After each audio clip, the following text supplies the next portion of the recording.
Hi, this is the Worldwide News Network, and I'm Olivia. I'm Anna. I'm Eli.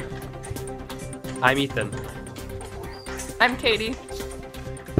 Hello, and I'm Jasmine, and coming to you is Worldwide News Now, and this is a special on World War II. Good evening, I'm Anna. I'm Katie.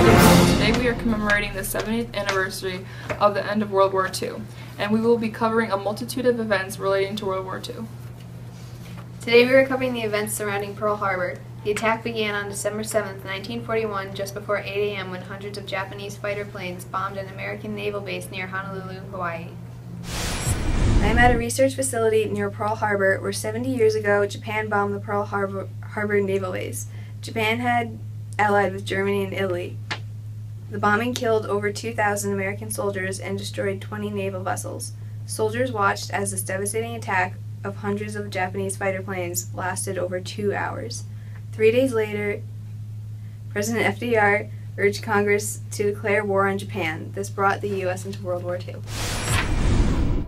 Hi, Ethan here. We're going to be talking about the war in the Pacific today. Here we have Professor Numwitz. Thank you, Ethan. So, Numwitz, can you tell me how the U.S. got around the islands in the Pacific? Well, Ethan, the U.S. used a tactic called island hopping to get around the Pacific. So, Numwitz, could you tell me when and what battle was the turning point? Well, the Battle of Midway was a turning point, and it occurred on June 1942. So, also, how were the Catholics affected on the islands that the Japanese captured?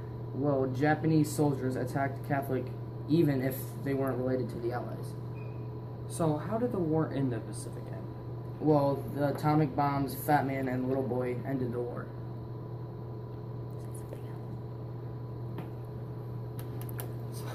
Thanks. You're welcome. Thanks, Anna. I am here in what was once Hiroshima, Japan, behind these fences. The bombing of Hiroshima and Nagasaki began when the Americans seized the Marian Islands in Japan in the summer of 1944. At the time, the U.S. and Japan were both going through depressions. This bombing was a counterattack on the counterattack to the bombing in Pearl Harbor, Hawaii in 1941. The bombing started in Hiroshima with a uranium bomb, dropped in August of 1945. This bomb alone quickly killed 90,000 to 167,000 people, including after effects.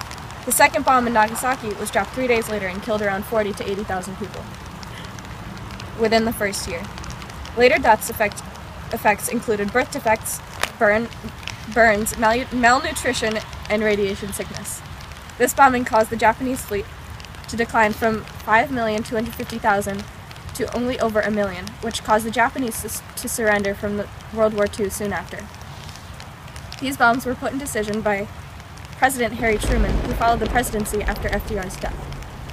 Many people believe this bombing to be unfair because the attack on Pearl Harbor was not nuclear and did not kill nearly as many people. Back to you, Anna. I'm having a sale on particles. Neutrons are free of charge. These are made of neutrons.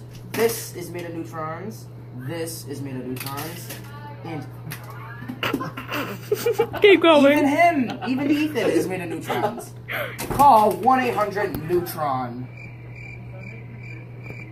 Okay. Thanks, Olivia. The American occupation of Japan began immediately after the war was over and lasted for 6 years and 8 months. The primary goals were demilitarization, democracy, and decentralization.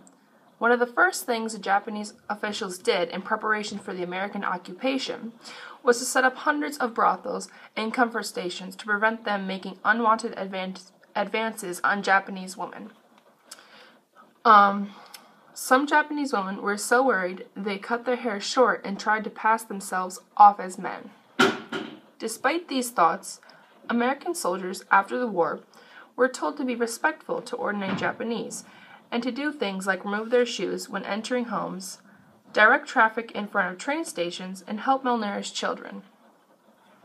Many Japanese were shocked by their courtesy.